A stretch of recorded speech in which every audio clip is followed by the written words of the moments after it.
would I enter now. Into his presence would I enter now. Into his presence would I enter now. Rise above time's laws and walk into eternity for a while. This you will learn to do increasingly as every lesson is faithfully rehearsed, brings you more swiftly to this holy place, and leaves you for a moment to yourself. Into Christ's presence will I enter now, serenely unaware of everything except his shining face and perfect love. Into his presence would I enter now.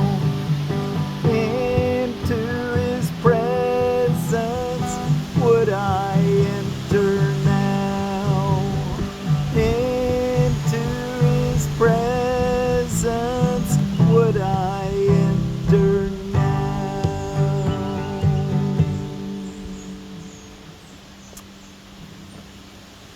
Well, thank you all so much for coming to join me in studying A Course in Miracles. We're reading from the Foundation for Inner Peace version of A Course in Miracles this year. And I'm Forgiveness Willie, teaching forgiveness from the Ozarks.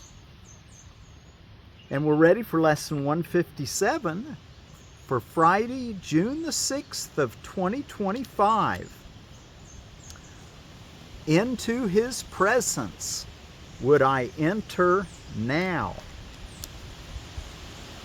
You know, we're learning to enter into the holy instant. We've talked a little bit about it, and we'll talk more about it.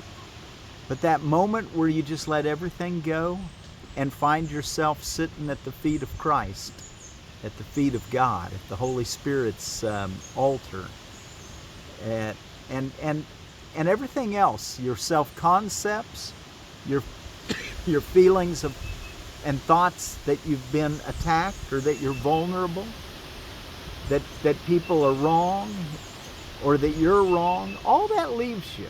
And you just sit and be at peace, letting everything go. That's that holy instant. Well, we're going to learn more and more to enter into that holy place, what he calls into his presence would I enter now.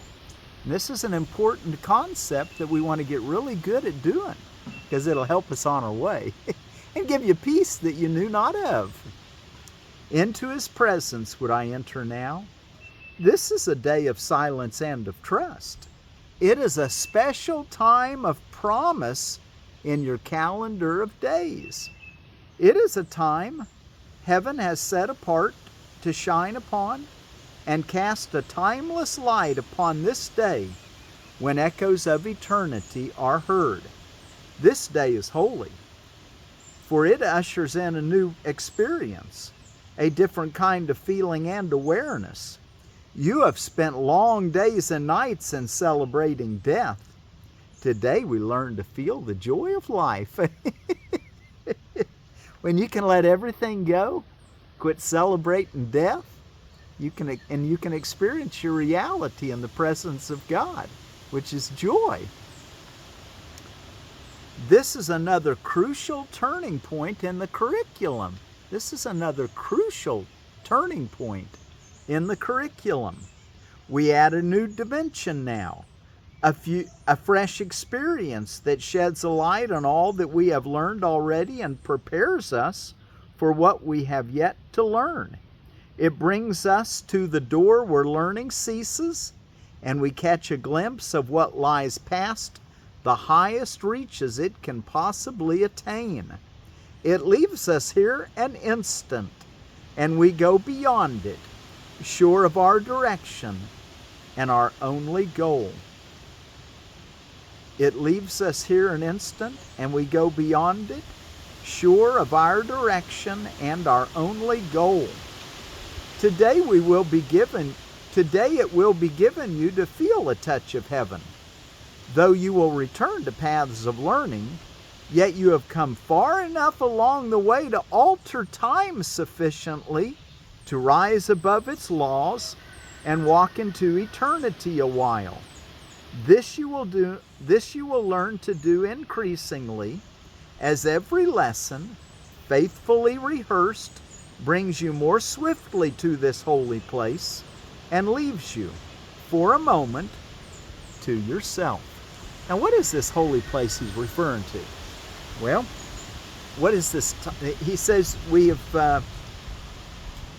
you have come far enough along the way to alter time sufficiently to rise above its laws and walk into eternity a while. Okay, so we're understanding the laws of this world, the laws of time, and the laws of heaven are different. And that we've learned enough in our practicing thus far that we can alter time, and the way I look at this, and there's probably many other ways to look at it, but what helps me on understanding this is that when we're practicing, we're doing our lessons, faithfully rehearsing them every day, we're learning to do the mechanics of entering into the holy instant, because we're learning to still our mind, to, every morning and every evening, we're extended period of time that we're sitting quietly. And in the beginning, have you noticed when you first sit down, sometimes your mind's racing, you've got a lot of things you need to do or want to do and can't seem to get calmed down. But as you just decide you're going to practice this, whatever he calls it, this practice period, that you're really rehearsing the holy instant. You're doing the mechanics to help you shift through time, to slow things down. More what I'm really trying to communicate here is that we enter into it. I guess what I was trying to say earlier was, have you noticed that even though your mind's racing, but if you do what he says to do, after a while, you enter into a place of peace where you don't have a lot of thoughts, where you're not just racing. You don't feel like matter of fact, you just feel like you're really happy just sitting where you're at and you don't need to do anything. Well, that's what we're wanting to reach to. That place where we feel completely satisfied and joyful. We go through that, all those things that we had to do in time, and realize that we can reach the timeless state. The holy instant, he calls it. Today it will be given you to feel a touch of heaven, though you will return to paths of learning, yet you have come far enough along the way to alter time sufficiently to rise above its laws and walk into eternity a while. This you will learn to do increasingly, as every lesson, faithfully rehearsed, brings you more swiftly to this holy place and leaves you for a moment to yourself. He will direct your practicing today, for what you ask for now is what he wills. And having joined your will with his this day, what you are asking must be given you. Nothing is needed but today's idea to light your mind and let it rest in still anticipation, in the quiet joy wherein you quickly leave the world behind. From this day forth, your ministry takes on a genuine devotion and a glow that travels from your fingertips to those you touch and bless those you look upon. A glow, an energy, a light, a magnetism, a radiation, a vibration flows from you, from your fingertips. Talk about Reiki healing.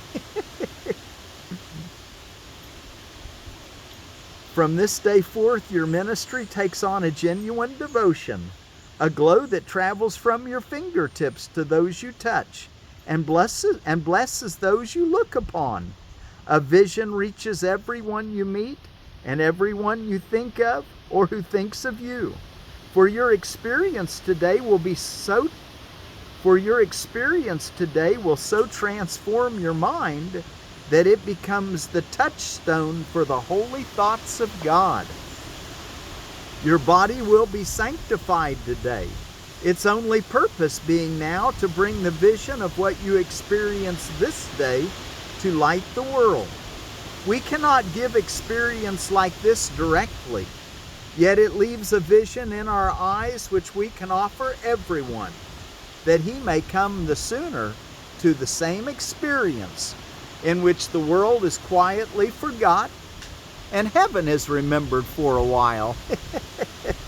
As this experience increases and all goals but this become of little worth, as this experience increases, entering into heaven and leaving the world, as this experience increases and all goals but this become of little worth, the world to which you will return becomes a little closer to the end of time, a little more like heaven in its ways, a little nearer its deliverance. And you who bring it light will come to see the light more sure, the vision more distinct. The time will come when you will not return to the same form. The time will come when you will not return in the same form in which you now appear, for you will have no need of it. Yet now it has a purpose and will serve it well. Today we will embark upon a course you have not dreamed of, but of the Holy One, the giver of the happy dreams of life, translator of perception into truth, the holy guide to heaven given you, has dreamed for you this journey which you make and start today, with the experience this day holds out to you to be your own. Into Christ's presence will we enter now, serenely unaware of everything except his shining face and perfect love. The vision of his face will stay with you, but there will be an instant which transcends all vision, even this, the holiest. This you will never teach, for you attained it not through learning. Yet the vision speaks of your remembrance of what you knew that instant and will surely know again.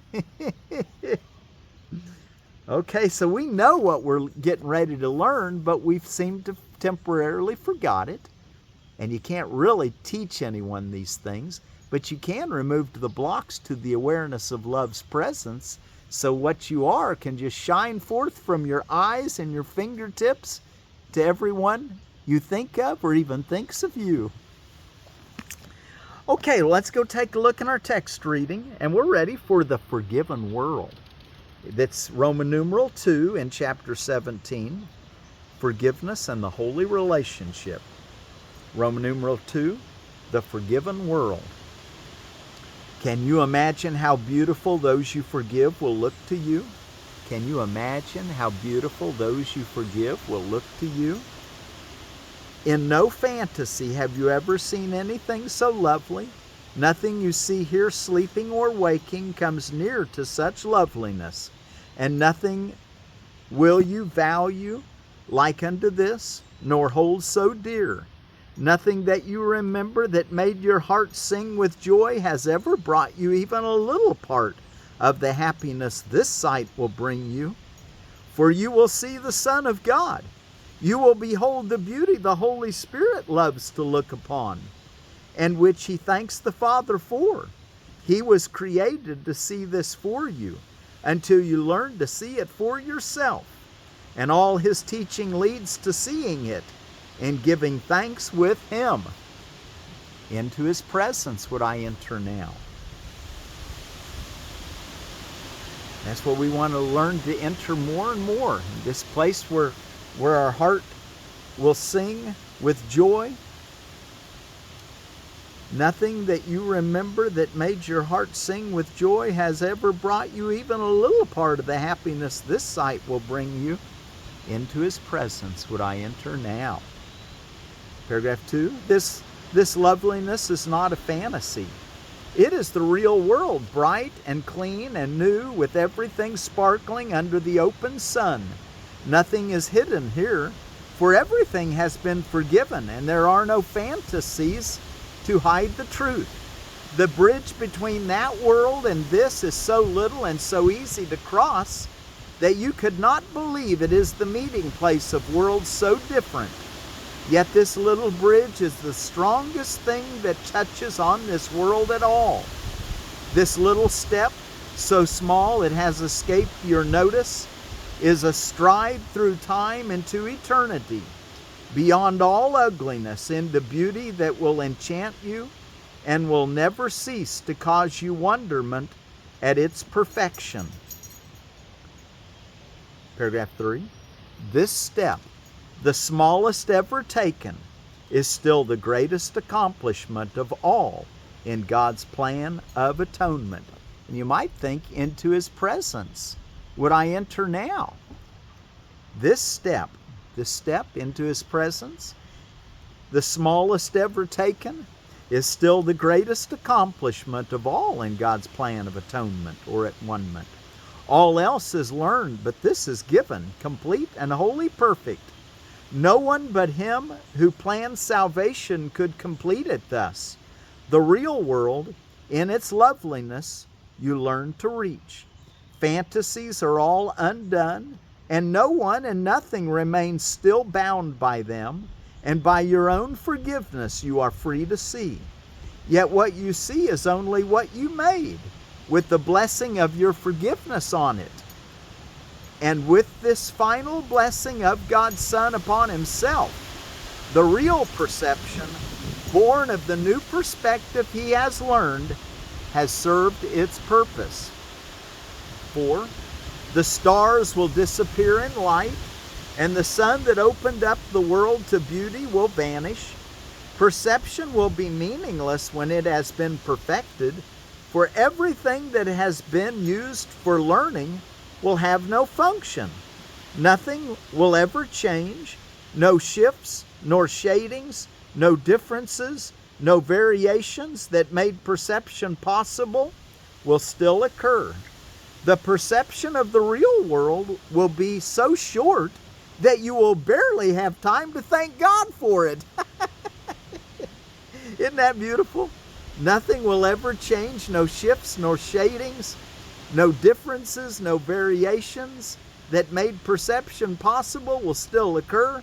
The perception of the real world will be so short that you will hardly, barely, have time to thank God for it.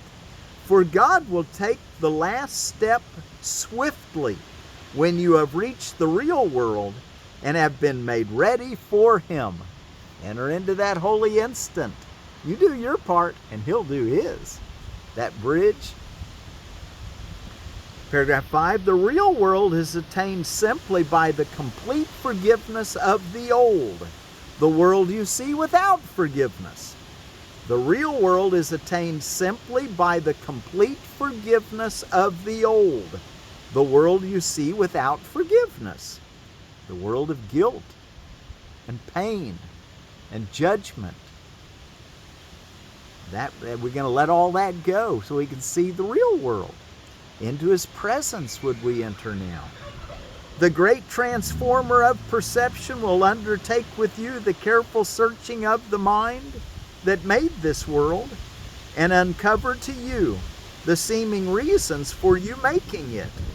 In the light of the real reason that He brings as you follow Him, He will show you that there is no reason here at all. Each spot His reason touches grows alive with beauty, and what seemed ugly in the darkness of your lack of reason is suddenly released to loveliness.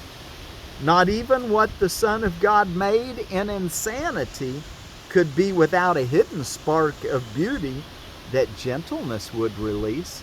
Isn't that nice to know? A little bit of yin and all the yang, and a little bit of yang and all the yin.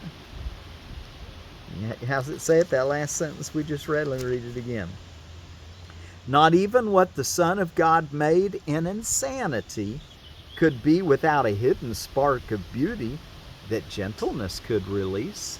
Wow, gentleness associated with this sinless world. Paragraph 6. All this beauty will rise to bless your sight as you look upon the world with forgiving eyes.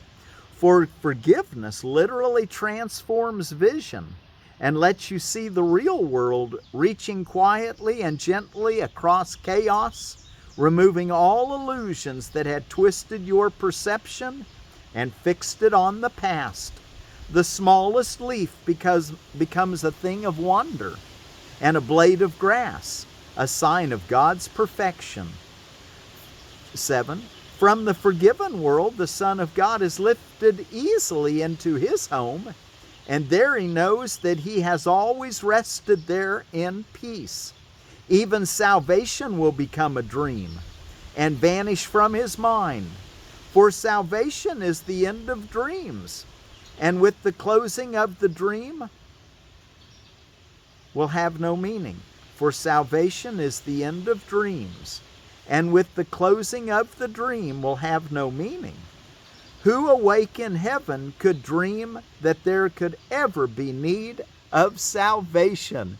Who awake in heaven could ever dream that there could ever be need of salvation? That's awake from the dream. How much do you want salvation? It will be given you, the real world, trembling with readiness to be given you. The eagerness of the Holy Spirit to give you this is so intense, he would not wait, although he waits in patience.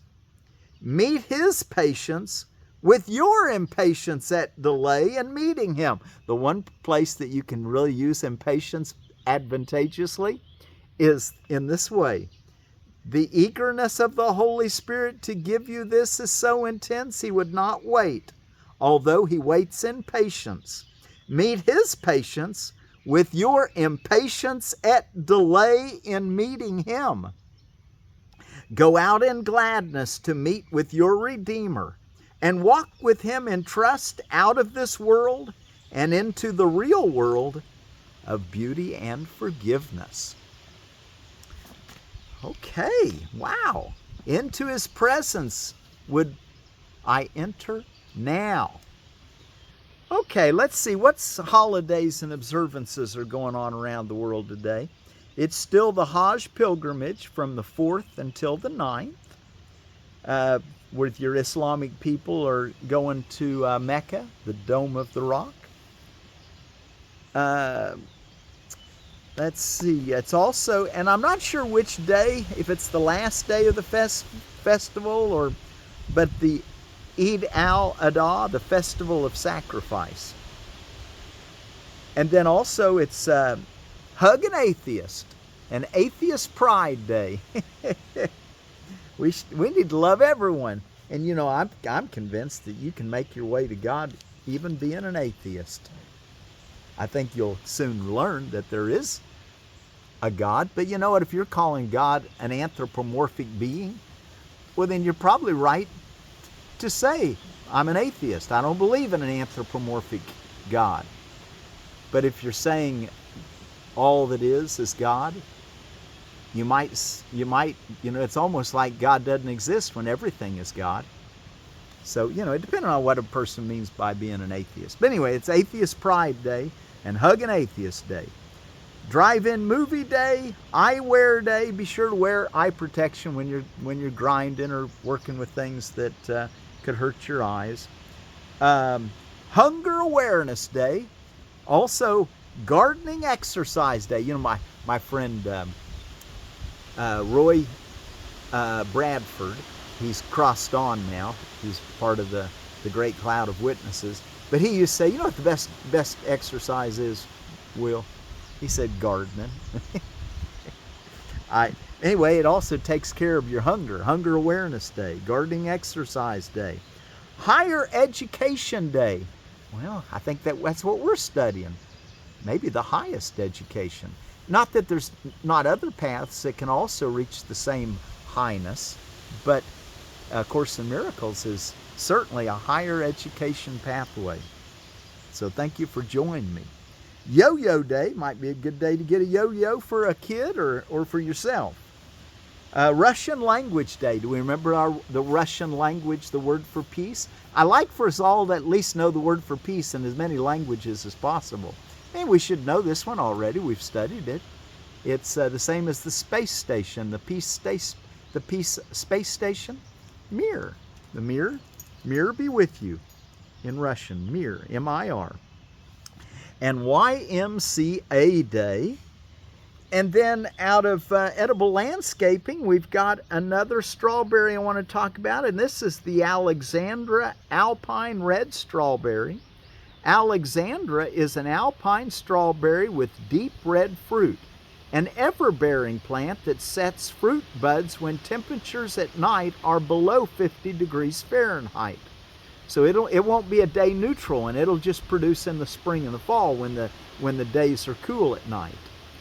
Produces no runners, but grows in a clump like manner. Might be a nice one if you didn't want it to, to expand, like for maybe like a border. Height 6 to 10 inches tall. Excellent ground cover in a rock garden or borders.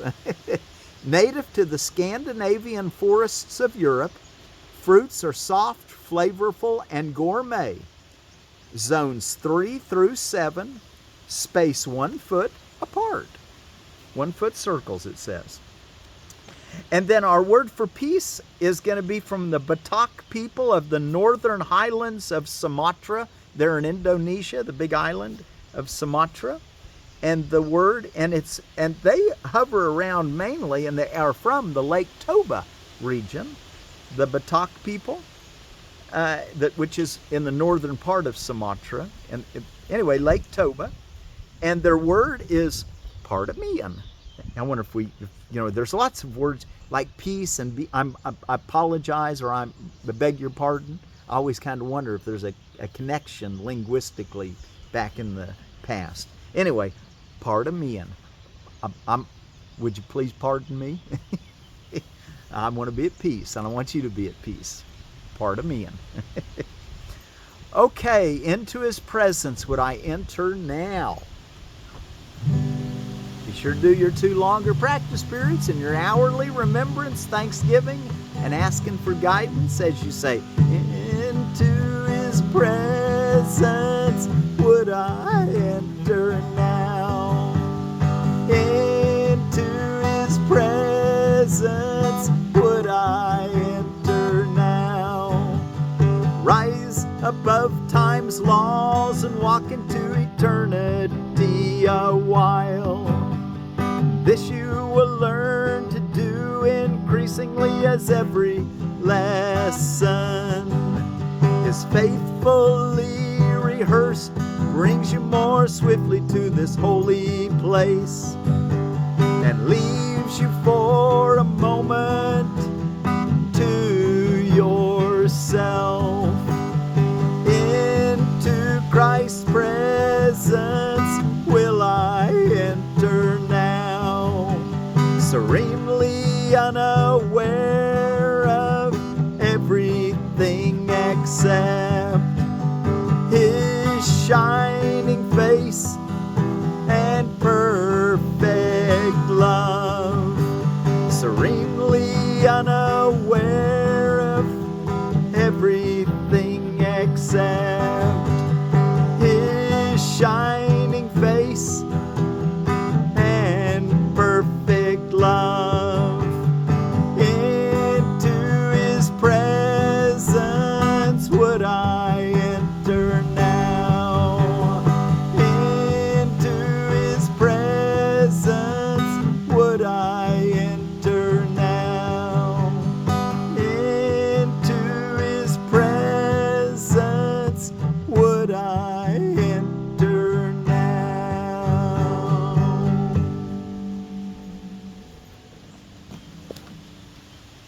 And from our Batak brothers and sisters of Sumatra, Indonesia, peace, Pardamean. Into His presence would I enter now. Pardamean.